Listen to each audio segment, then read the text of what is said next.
فأعوذ بالله من الشيطان الرجيم بسم الله الرحمن الرحيم إن الله مع الصابرين آمنت بالله صدق الله ومولانا العظيم وصدق رسوله النبي الأمين المتين المبين الكريم ونحن على ذلك لمن الشاهدين والشاكرين والحمد لله رب العالمين۔ پیارے آقا علیہ السلام کے پیارے دیوانوں، آئیے ہم اور آپ سب سے پہلے خراج عقیدت حضور علیہ السلام کی بارگاہ بے کس پناہ میں ہدیہ درود و سلام نچھاور کر لیں۔ پڑھیں بابا سے بلند اللہم صلی علی سیدنا و مولانا محمد وبارک وسلم صلاۃ و سلام علیک یا رسول اللہ صلی اللہ تعالی علیہ وسلم۔ اللہ تعالیٰ ارشاد فرماتا ہے بے شک صبر کرنے والوں کے ساتھ کوئی اور نہیں بلکہ تمہارے رب کی ذات ہے۔ صبر کرو، اللہ تمہارا ساتھ دے گا۔ اور اس آیت پر اگر کوئی مکمل طریقے سے اترا ہے تو وہ ذات ہے امام حسین کی۔ آج ہر کوئی دعویٰ کرتا ہے کہ ہم صبر کرتے ہیں، ہم اپنی لمٹ کے حساب سے صبر کرتے ہیں، مگر امام حسین نے وہ صبر کر کے دکھایا ہے جو زمانے میں کسی اور نے نہیں کیا ہے۔ کیا صبر تھا ان کا، کیا محبت رسول تھا، کیا خدا کی محبت ان کے دل میں تھی۔ اللہ اکبر۔ اب دیکھیے کل جو یزید پلید کی بدتمیزیاں اور کس طریقے سے وہ گھمنڈ و تکبر میں آ کر بادشاہ بنا، گورنر بنا، تخت نشین ہوا، تو وہ گھمنڈ و تکبر میں آ کر اسلام کی بے حرمتی کی، اس نے اسلام کے قانون کو توڑا اس یزید پلید نے، اور بہت ساری خامیاں اس کے اندر پائی جاتی ہیں۔ ایسا بدتمیز و ناہنجار انسان تھا وہ کہ اس نے مسجد نبوی تک میں گھوڑوں کو باندھا ہے اور گھوڑوں سے پیشاب و پیخانہ مسجد نبوی اور منبر رسول پر کرایا تھا۔ اور بھی مسجد نبوی میں آتا وہ جب تو وہاں بیٹھ کر بھی شراب خود بھی پیتا اور اپنے قافلے والوں کو بھی پلاتا تھا۔ ایک مرتبہ امام حسین بھی جلوہ گر تھے تو شراب پی رہا تھا اور عاشقی والے اشعار پڑھ رہا تھا۔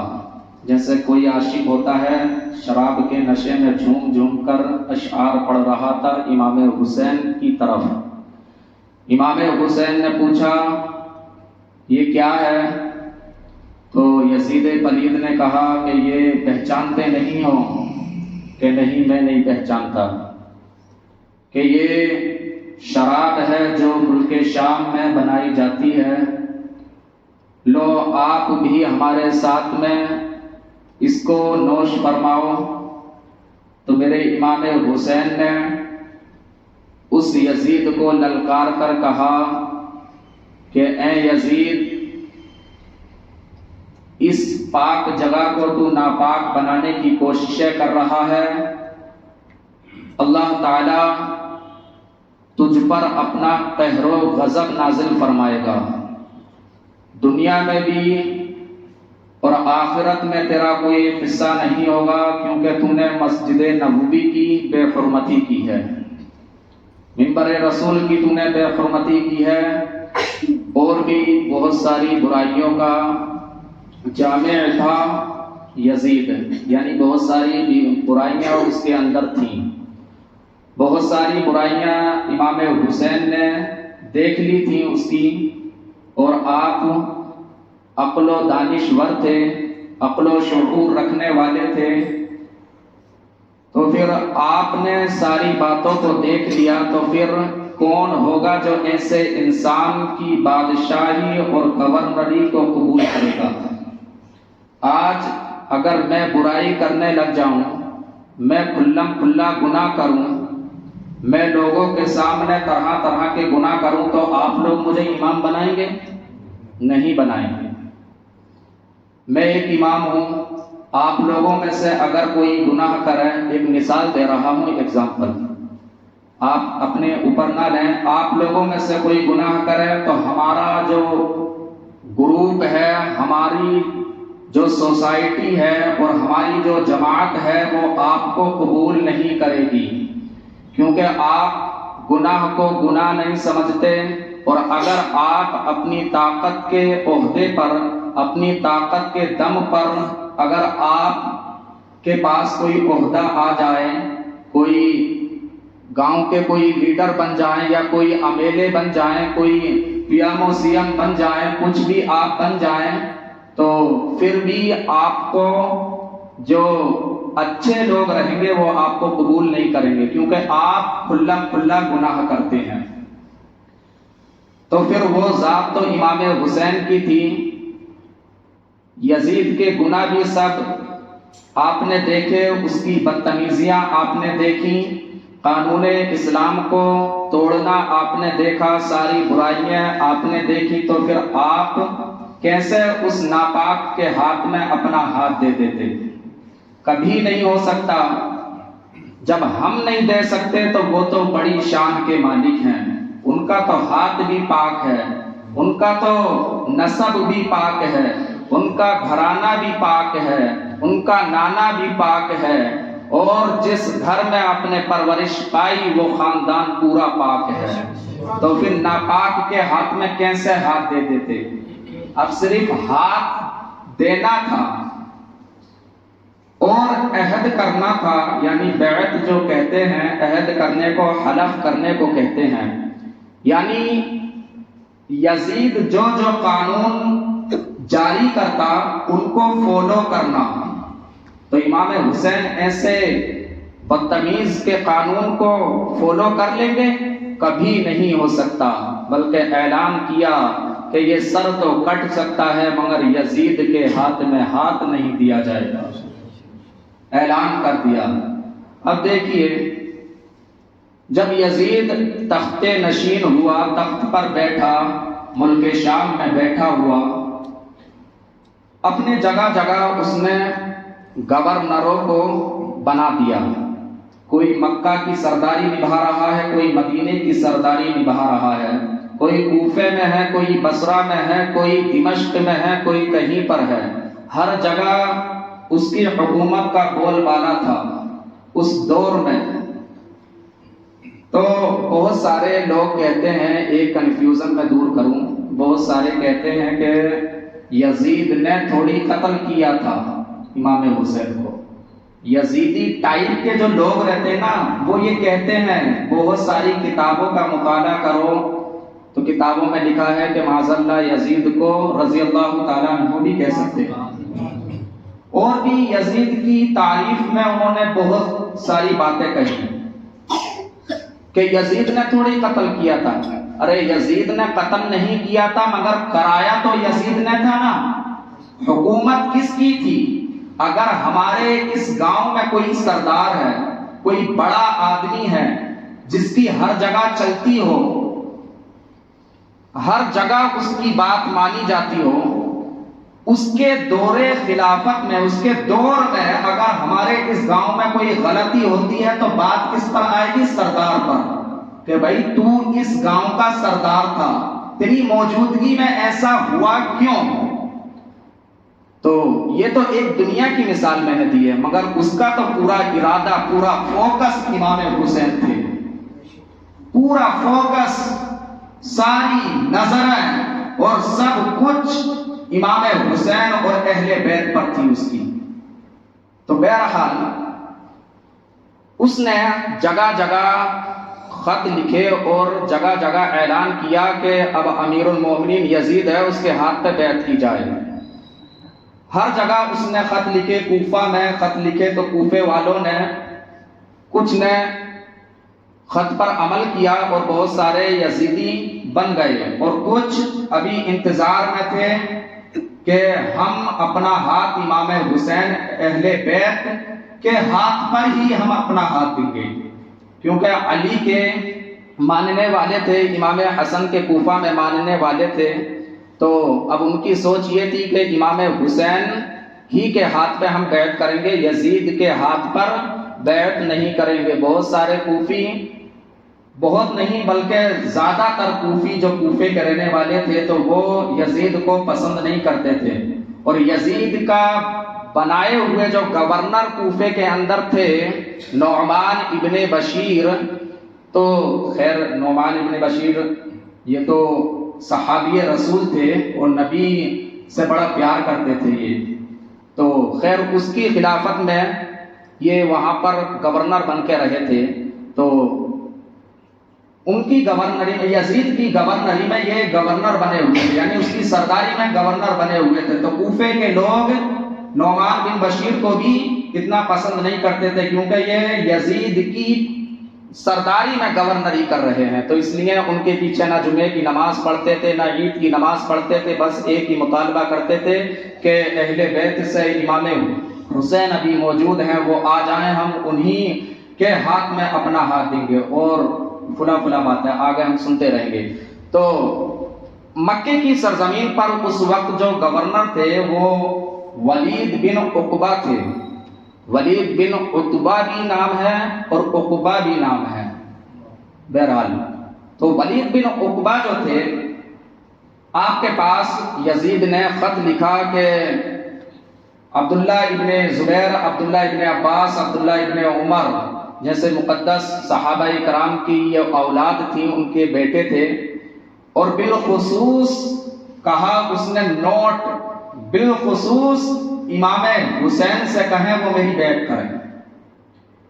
تو ولید بن عقبہ کے پاس میں یہ خط آیا، تو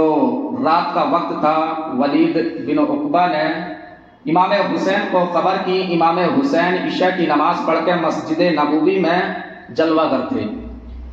عبداللہ ابن زبیر اور دیگر صحابہ کرام کی اولادیں اور آپ کے دوست و احباب مسجد نبوی میں نماز پڑھ کر ٹھہر گئے تھے، تو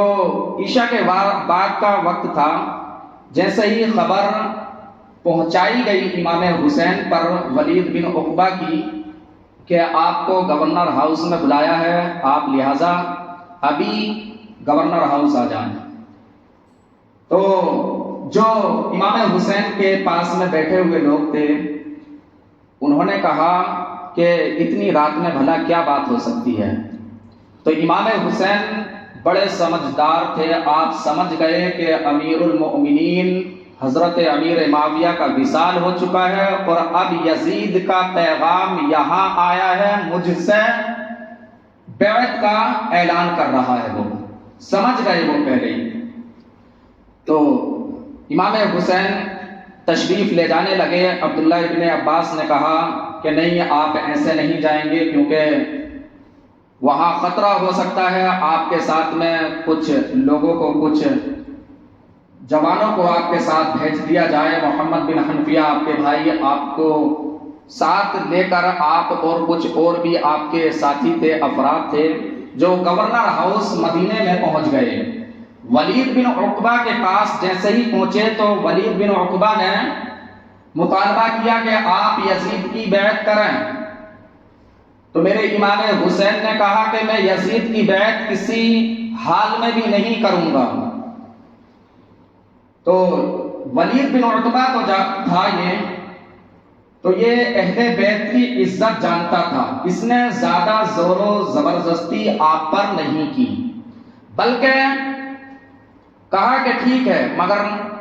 وہاں ولید بن عقبہ کے پاس ایک بڑا ہی بے عقل اور ناہنجار اور بدماش و عیاش انسان بیٹھا ہوا تھا، جو ولید بن عتبہ سے پہلے گورنر مدینہ رہ چکا ہے،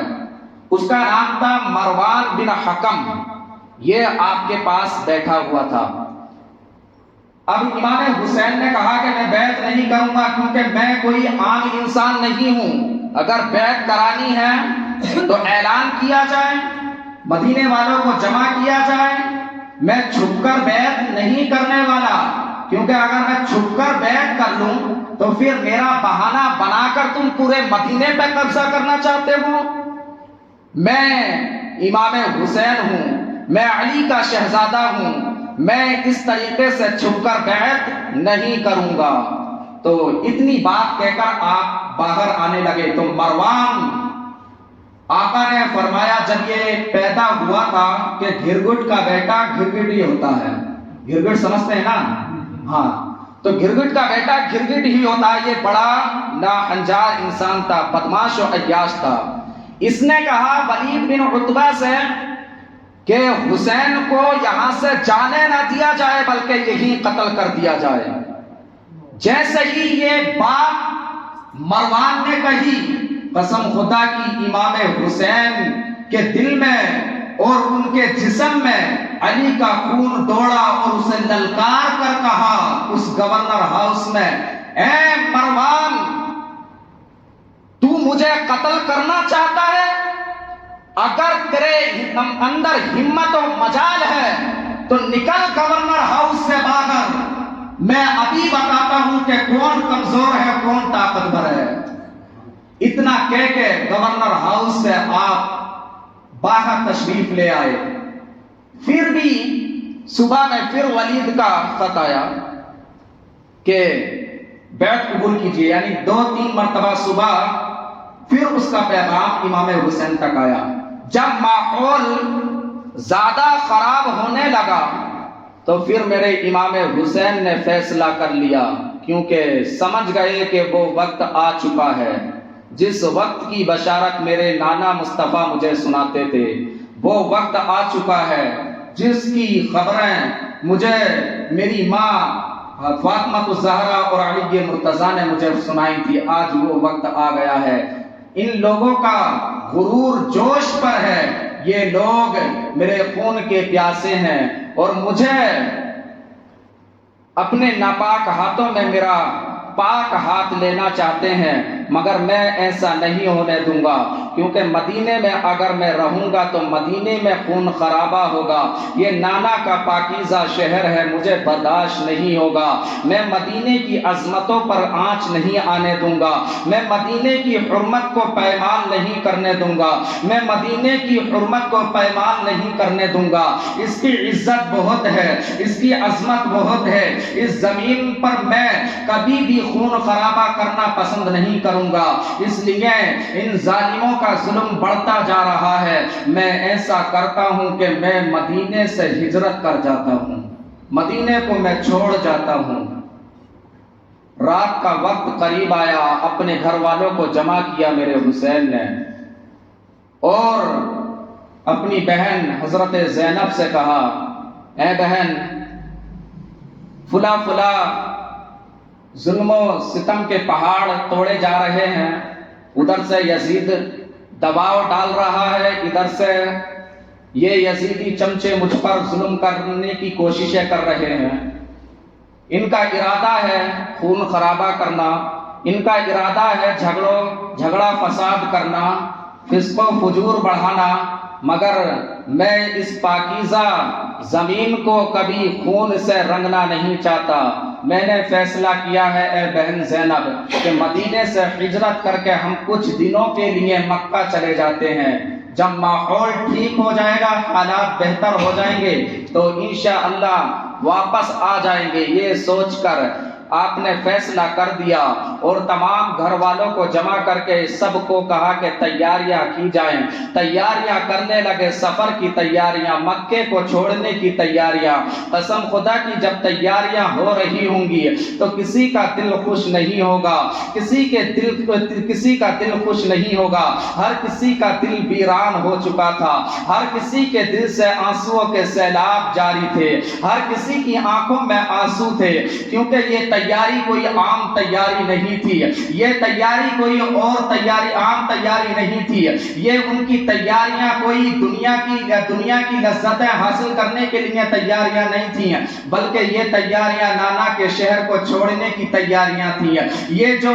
پلان بنایا جا رہا ہے، مدینے کو چھوڑنے کا پلان بنایا جا رہا ہے، اللہ اکبر، مدینہ کیا پاک جگہ ہے، مدینہ کیا عظمتوں والی جگہ ہے۔ قسم خدا کی ہم یہاں بیٹھ کر بیان کریں اور مدینے کا ذکر کریں تو قسم خدا کی ایسا لگتا ہے مدینہ نظروں کے سامنے ہے، مدینہ وہ عظمتوں والی جگہ ہے۔ ابھی کہا گیا تھا کہ مدینہ ایک ایسی عظمت والی جگہ ہے جس کے بارے میں اللہ تعالیٰ قرآن میں قسم کھاتا ہے اور اعلان کرتا ہے قرآن میں، لا اقسم بہذا البلد وانت حل بہذا البلد ووالد وما ولد، اس شہر کی قسم کھا رہا ہے، کیا زمین ہے جس کی قسم میرا رب کھا رہا ہو، والتین والزیتون وطور سینین وہذا البلد الامین، اے محبوب جس شہر میں آپ رہتے ہیں مجھے اس شہر کی قسم ہے، اس شہر کو آج چھوڑنے کی باتیں کی جا رہی ہیں، اتنی مقدس یہ سرزمین ہے، قسم خدا کی اگر ہم جائیں مدینہ تو 8 دن یا 10 دن کے لیے جاتے ہیں، مگر قسم خدا کی ایسا لگتا ہے کہ زندگی کے پورے سال پورے ایام ہم مدینے میں گزارتے ہیں، ہمیں دنیا یاد نہیں رہتی، ہمیں زمانہ یاد نہیں رہتا، ہمیں اپنا گھر یاد نہیں رہتا، جب مدینہ ہم پہنچ جاتے ہیں اولاد کو بھول جاتے ہیں، رشتہ داروں کو ہم بھول جاتے ہیں، ہم کنبے والوں کو بھول جاتے ہیں، سب کو بھول کر صرف نبی کا روزہ سنہری جالی اور گنبد خضرا پہ اپنی نظروں کو جمائے رکھتے ہیں۔ کیسا ماحول ہے مدینے کا، کیسی ہوا ہے وہاں کی، کیسی فضا ہے وہاں کی، کیسی گلیاں ہیں وہاں کی، قسم خدا کی کسی عاشق سے پوچھو مدینہ کیا چیز ہے، مدینہ کیا چیز ہے، کیسی عظمتوں والی جگہ ہے مدینہ۔ اعلیٰ حضرت سے کسی نے پوچھا کہ صاحب مدینے کی کچھ شان بیان کیجئے، مدینہ کیا چیز ہے، تو میرے اعلیٰ حضرت فرماتے ہیں کہ ہم سے اگر کوئی پوچھتا تھا کہ کہاں سفر کر رہے ہو، کدھر جا رہے ہو، تو ہم مدینے کا یا مکے کا نام نہیں لیتے تھے، ہم حج کا نام نہیں لیتے تھے، بلکہ ہم اپنی آواز سے یہ بتاتے تھے اس کو کہ کعبے کا نام تک نہ لیا، طیبہ ہی کہا، اور پوچھا تھا ہم سے جس نے کہ یہ نہضت کدھر کی ہے، ہم نے کعبے کا ذکر نہیں کیا، ہم نے جس کو بتایا مدینہ بتایا۔ کسی عاشق نے کہا تھا مدینہ کہ وہ عظمتوں والی جگہ ہے، اے حاجیوں تم جایا کرو تو مدینے میں بڑی سنبھل کر قدم رکھا کرو، کہیں ایسا نہ ہو کہ سارا سفر بیکار ہو جائے۔ اگر اس مدینے کی سرزمین پر تم نے قدم کو تھوڑا آڑا ٹیڑھا کر کے رکھا تو قسم خدا کی پورا سفر تمہارا خراب ہو جائے گا، کیونکہ مدینے کی وہ سرزمین ہے جس زمین نے میرے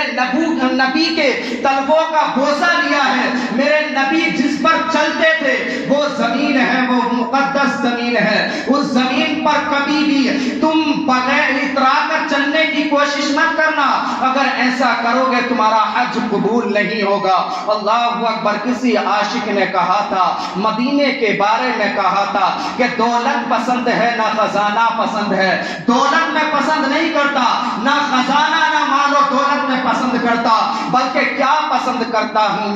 بلکہ میں یہ پسند کرتا ہوں، مجھ کو غبار راہ مدینہ پسند ہے، مدینے کے راستے پہ اڑنے والی خاک دھول مٹی مجھے پسند ہے، اور لالوں میں مجھ کو آمنہ کا لال پسند ہے، اور شہروں میں مجھ کو شہر مدینہ پسند ہے۔ قسم خدا کی یہ ہے شہر مدینہ۔ کسی شاعر نے کہا تھا کہ وہ شہر محبت جہاں مصطفیٰ ہے، ارے وہیں گھر بنانے کو دل چاہتا ہے، اور یہ سونے سے کنکر یہ چاندی سی مٹی نظر میں بسانے کو دل چاہتا ہے۔ قسم خدا کی وہاں کی مٹی بھی لاجواب ہے، وہاں کی کنکڑی بھی لاجواب ہے، وہاں کی ریتی بھی لاجواب ہے، وہاں کی ہوا بھی لاجواب ہے، وہاں کی فضا بھی لاجواب ہے، سب کچھ کچھ مدینے کا لاجواب ہے۔ پیارے آقا علیہ السلام کے پیارے دیوانوں، آج اس مدینے کو چھوڑنے کی بات کی جا رہی ہے۔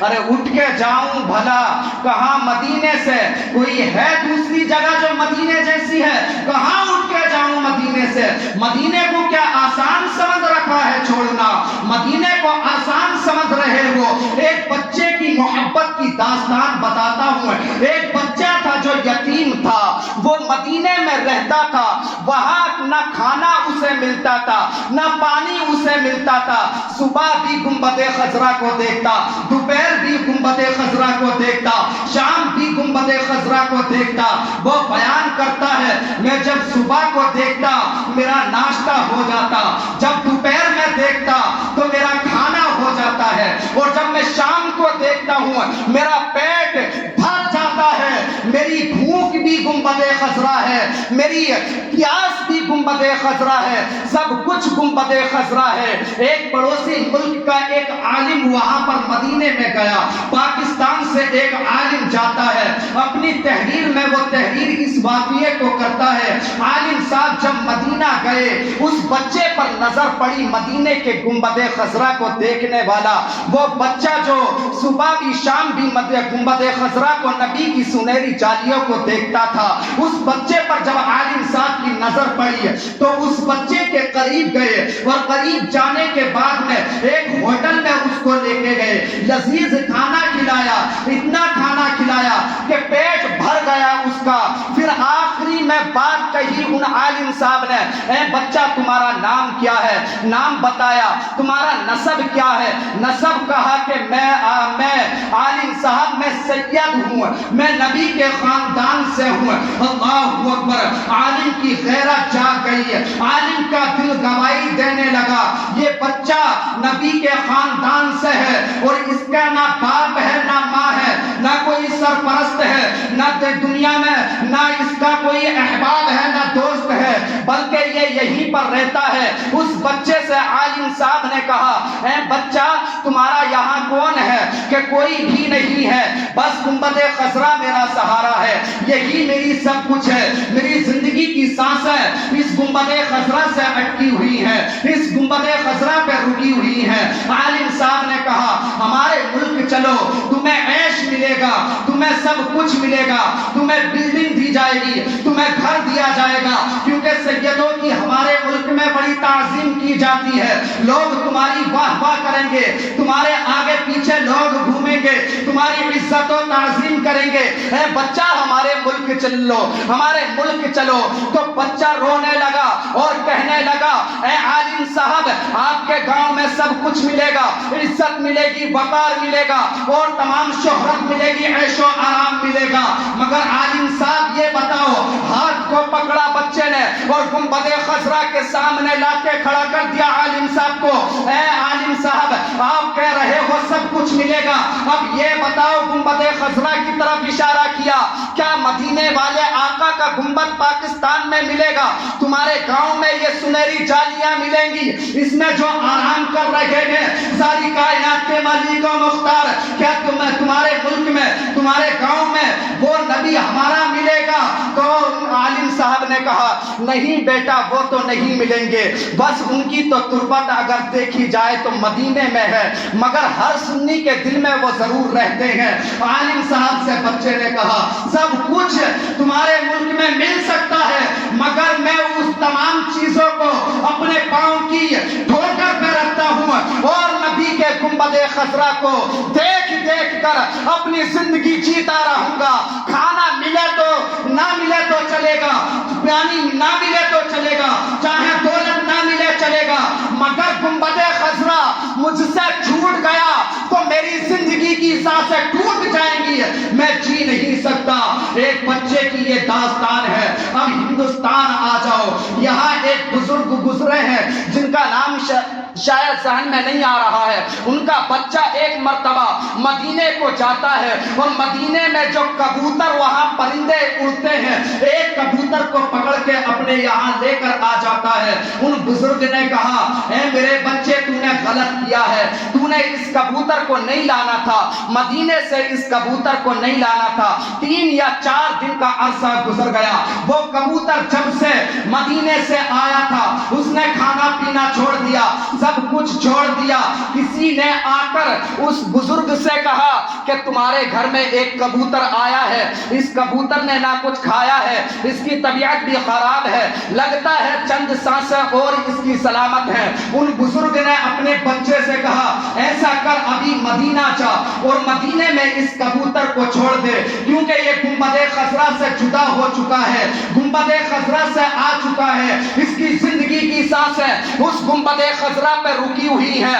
تو مدینہ جا اس کبوتر کو وہاں چھوڑ دے۔ وہ بیان کرتا ہے نوجوان کہ میں نے جیسے ہی مدینے میں پہنچا اور مدینے میں پہنچنے کے بعد اس کبوتر کو چھوڑا تو ایک دم فضا میں اڑا اور فضا سے اڑتا ہوا نبی کے گنبد خضرا اور سنہری جالیوں کے سامنے آ کے گرا اور نبی کی طرف اپنے سر کو جھکا کے ایسے لگ رہا تھا کہ نبی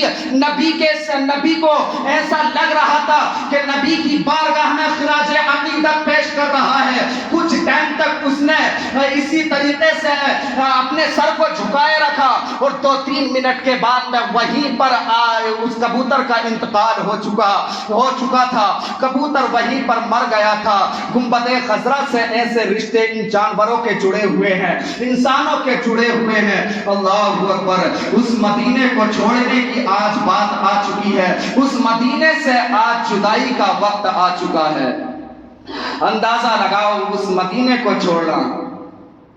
کسی عاشق سے پوچھو مدینے کو چھوڑنا کیا ہے،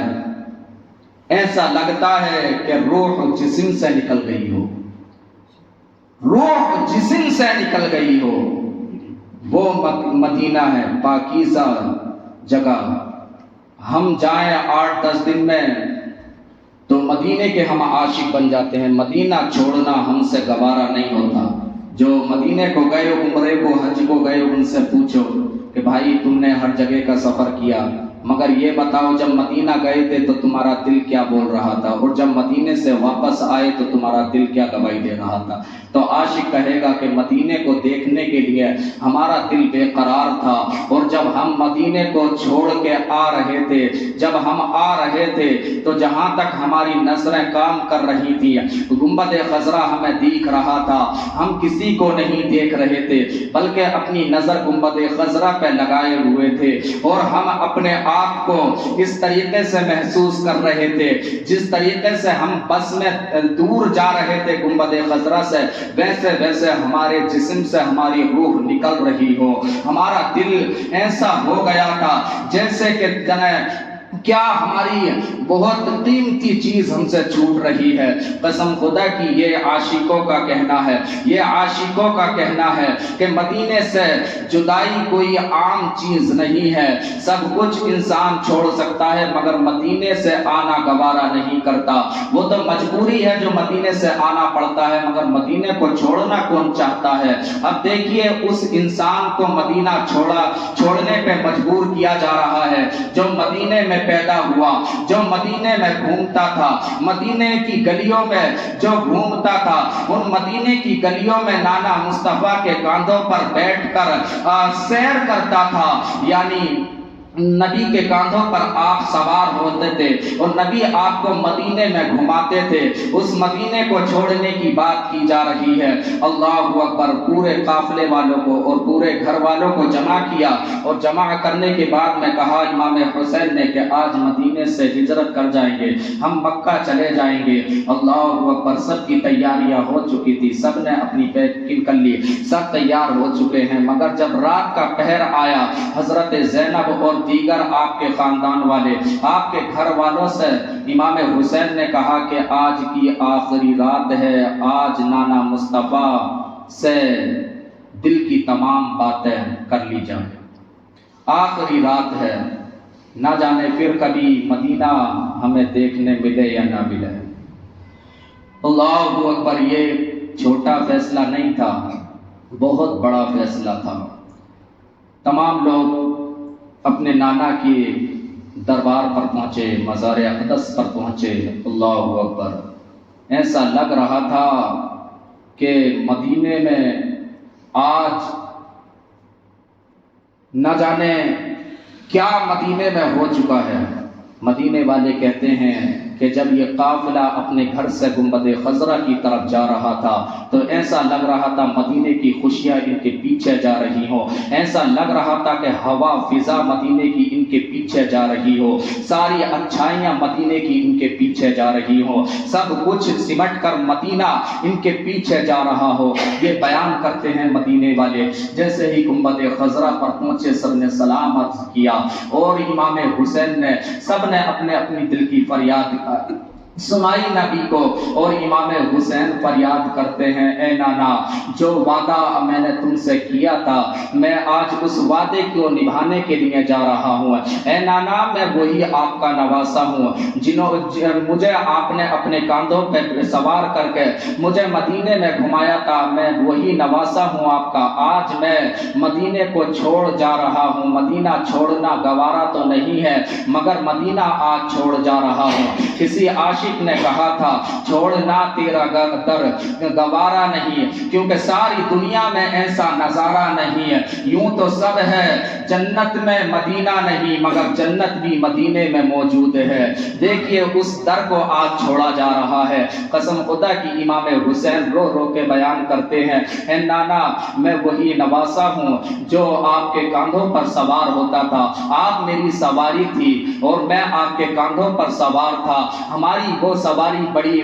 ہمارا وہ سفر بڑا یادگار سفر تھا۔ آج ہم اس مدینے کو چھوڑ جا رہے ہیں۔ اے نانا مصطفیٰ آج مدینہ چھوٹ رہا ہے۔ آپ نے میرے لیے اپنے بچے کو قربان کیا تھا، حضرت ابراہیم کو قربان کیا تھا، آج میں سارا کنبہ قربان کرنے کے لیے مدینہ چھوڑ جا رہا ہوں۔ اے نانا مصطفیٰ میرے لیے آپ نے سجدوں کو لمبا کیا تھا، میرے لیے آپ نے خطبے کو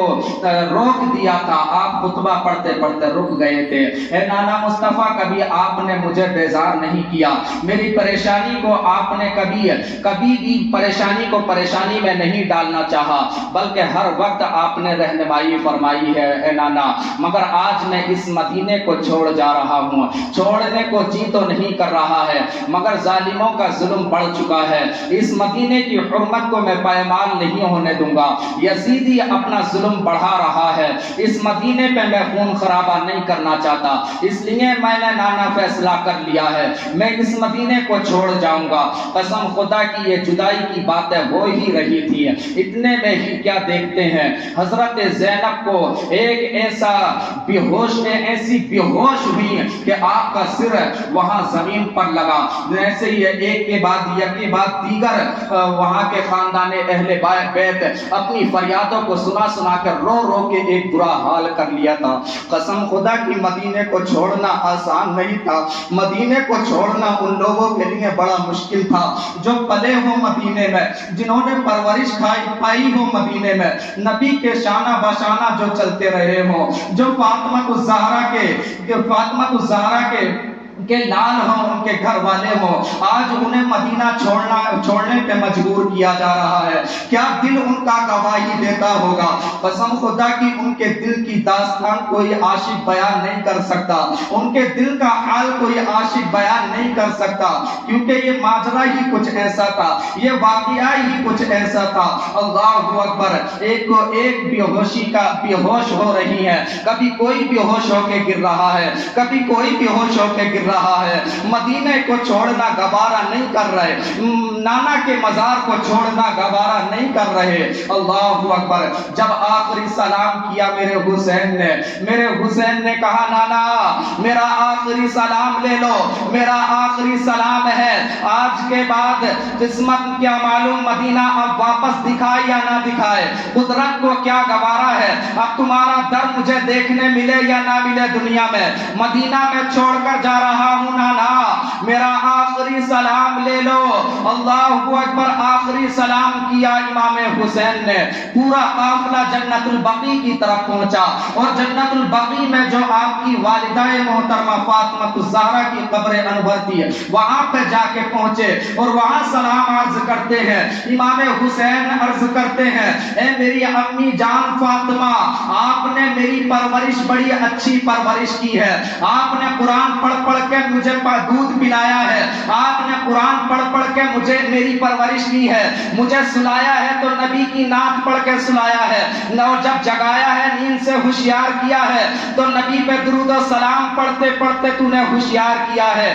تو نے میری پرورش میں کوئی کمی نہیں چھوڑی ہے. مگر آج وہ وقت آ گیا ہے ماں فاطمہ کہ تو نے میری پرورش جب کی تھی تو مجھے ہر وقت تو نے قرآن سنایا تھا, مجھے قرآن پڑھنا بتایا تھا, مجھے قرآن سکھایا تھا. مگر آج وہ وقت آ چکا ہے کہ آج میں مدینہ چھوڑ جا رہا ہوں, اس کرب و بلا کی طرف جا رہا ہوں جس کی بشارت میرے نانا نے مجھے دی تھی. اس کربلا میں سب کچھ لٹانے جا رہا ہوں اور میرا سر بھی جب کٹ جائے, ظالم جب میرے سر کو نیزے پہ رکھیں گے تو وہ حق ادا میں کر دوں گا اور زمانے کو درس دے دوں گا کہ میری ماں کی دنیا میں میرے ماں کی طرح دنیا میں کسی ماں نے میری پرورش میری ماں کی طرح کسی اور نے اپنے بیٹے کی پرورش نہیں کی ہے, بلکہ فاطمہ الزہرا ہے میری امی, آپ نے میری پرورش قرآن پڑھ پڑھ کے اور نعت مصطفیٰ اور درود پڑھ پڑھ کے کی ہے. آج وہ وقت آ گیا ہے, سر تن سے کٹ گیا ہے, نیزے پہ سوار ہے, مگر آج میں ان ظالموں کے سامنے اس کا حق ادا کر کے دکھاؤں گا اور ظالموں کے بیچ میں قرآن پڑھ کے دکھاؤں گا. اے فاطمہ میری ماں, آج وقت آ چکا ہے مدینے کو چھوڑنا. گوارا تو دل نہیں کر رہا ہے مگر چھوڑنا پڑ رہا ہے. مدینے کی عزت کو برقرار رکھنے کے لیے مدینہ چھوڑنا پڑ رہا ہے. اللہ اکبر. ادھر حضرت ابراہیم ماموں یعنی ماما کے قبر انور پر آپ نے حاضر دی اور تمام قبروں کو آخری سلام کیا اور آپ کا قافلہ اپنے گھر آیا. رات کا ایک پہر گزر چکا تھا. امام حسین اپنا مصلی بچھا لیتے ہیں گھر میں اور نماز نفل ادا کرنا شروع کر دیتے ہیں. نماز تہجد کا وقت ہوتا ہے. قسم خدا کی جیسے ہی نماز تہجد کا وقت ہوا وہاں پر ایک چارپائی پہ ایک آپ کی بیٹی حضرت صغرا بھی آرام فرما رہی تھی. آپ بیمار تھی, سب نے تیاریاں کی مگر حضرت صغرا کوئی تیاری نہیں کر رہی ہے. آپ پر بخار طاری ہے, آپ بہت کمزور ہو چکی ہے, آپ سے کھڑا ہونا بھی دشوار ہو رہا ہے. اللہ اکبر. جیسے ہی میرے امام حسین تہجد کی نماز پڑھ کے کھڑے ہوتے ہیں اپنا دستے مبارک حضرت صغرا کے سر پہ رکھتے ہیں تو جیسے ہی ہاتھ رکھا قسم خدا کی ایسے جل رہا تھا جیسے کسی آگ پر ہاتھ رکھ دیا ہو, اتنی تیز بخار تھا حضرت صغرا پر. اللہ اکبر. یہ داستان بھی بڑا دل ہلا دینے والی داستان تھی. سارے قافلے والے تیاریاں کر رہے تھے. جب حضرت صغرا نے دیکھا کہ آج اہل خانہ یعنی میرے گھر والے کہاں جا رہے ہیں, کہاں تیاریاں کر رہے ہیں, کبھی امام علی اکبر سے پوچھتی ہیں, کبھی امام قاسم سے پوچھتی ہیں, کبھی زینب سے پوچھتی ہیں, کبھی اپنی امی شہربانوں سے پوچھتی ہیں, کبھی حضرت فضہ سے پوچھتی ہیں, کبھی کسی سے پوچھتی ہے, کبھی کسی سے پوچھتی ہے, مگر کوئی جواب نہیں دے رہے ہیں. کوئی جواب نہیں دے رہا ہے کہ کہاں جا رہے ہو, کوئی جواب نہیں مل رہا ہے. آخر میں حضرت صغرا اپنے بابا کی بارگاہ میں آتی ہے امام حسین کے پاس اور رو رو کے فریاد کرتی ہیں اے میرے بابا میں بڑی بیمار ہوں, میں سوئی ہوئی تھی, آپ کی تیاریاں ہو رہی ہیں, مجھے خبر نہیں ہے کہ کہاں کی تیاریاں ہو رہی ہیں, سب لوگ آج کہاں جا رہے ہو,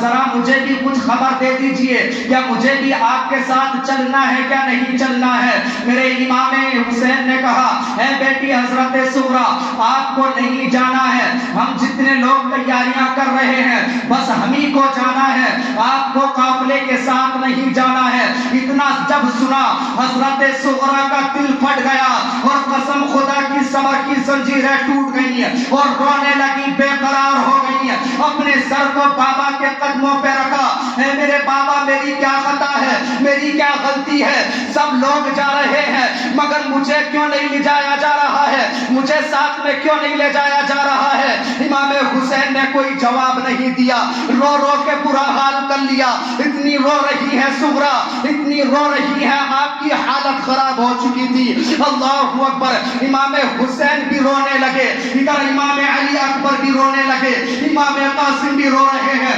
حضرت زینب بھی رو رہی ہیں، اور تمام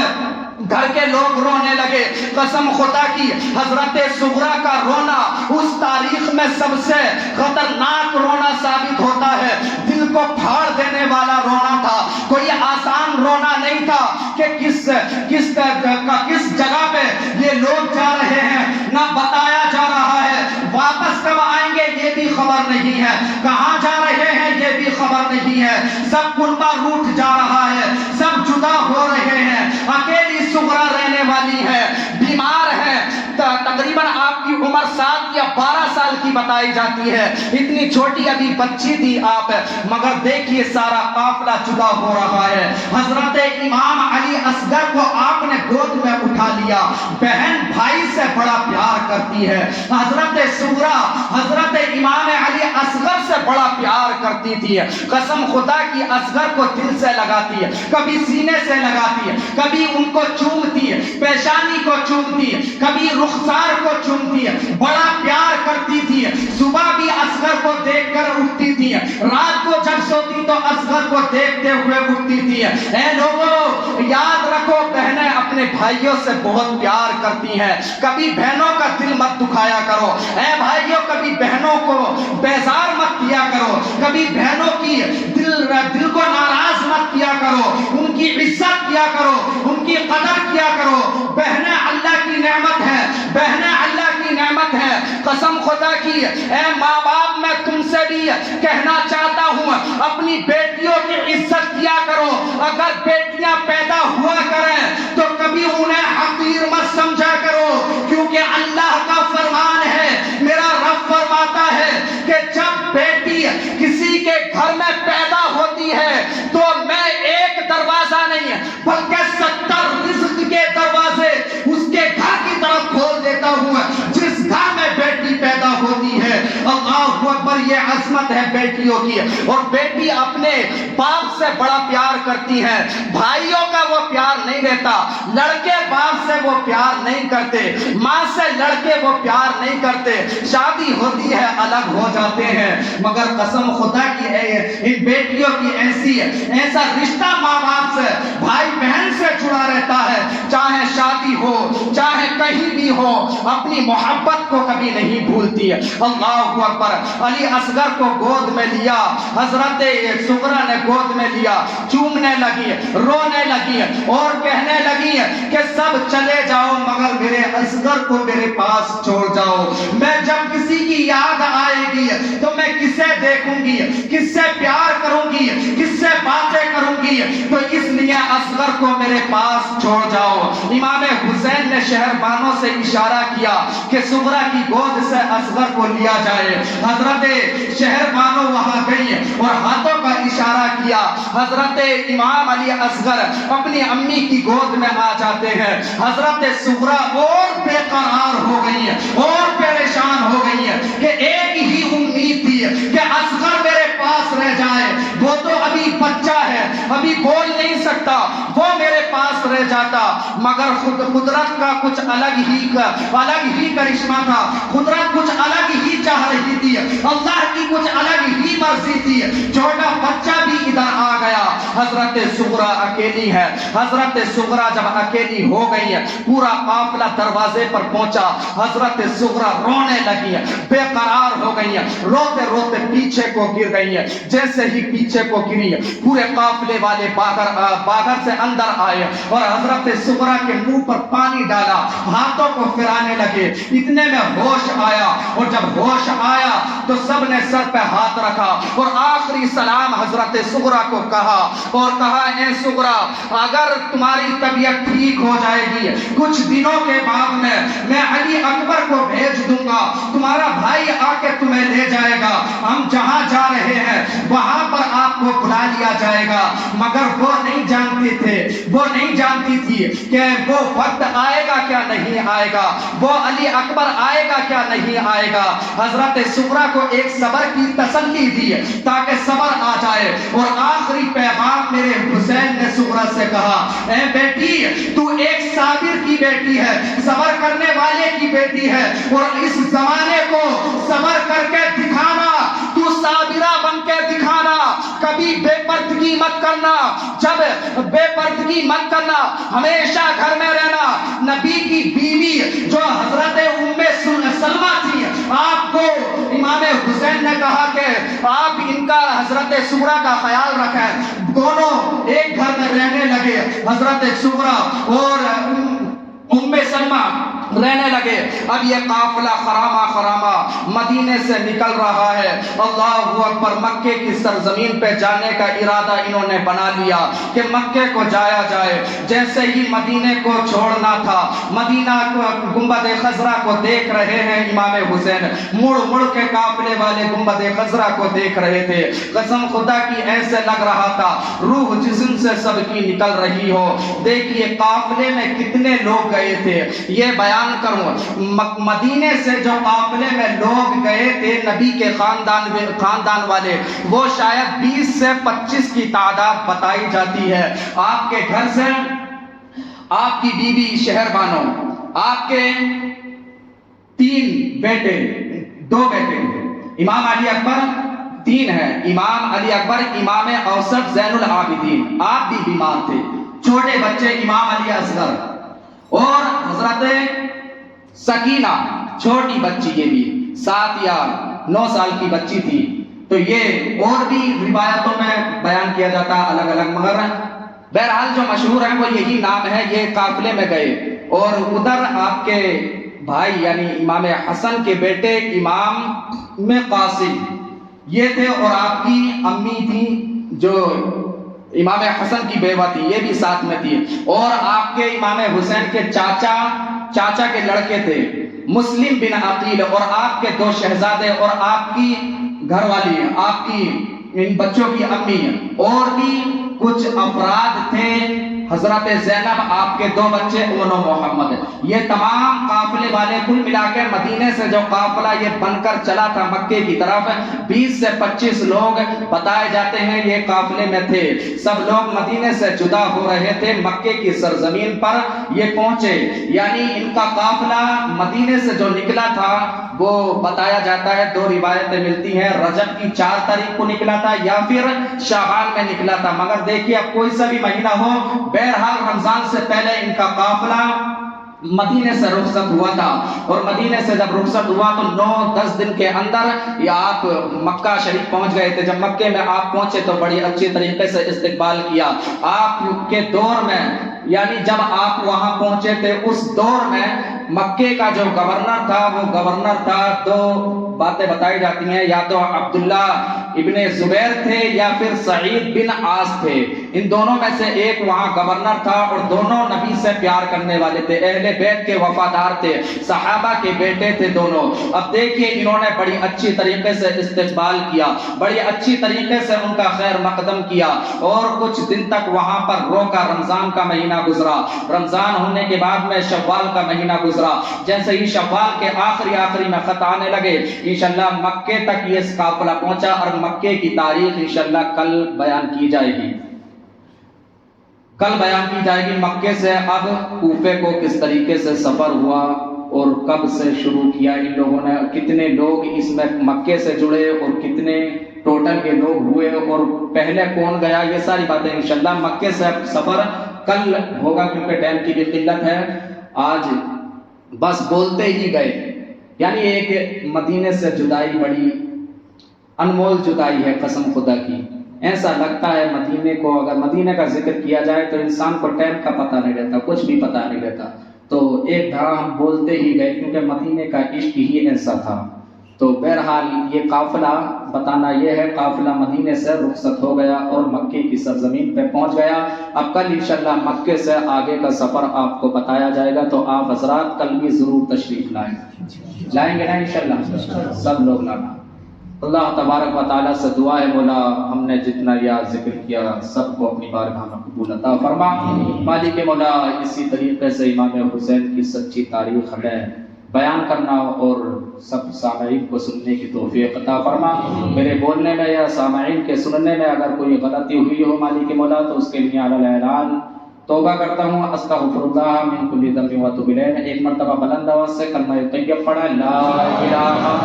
الا اللہ محمد رسول اللہ صلی اللہ تعالی علیہ وسلم. وما علینا الا البلاغ. السلام علیکم ورحمۃ اللہ وبرکاتہ.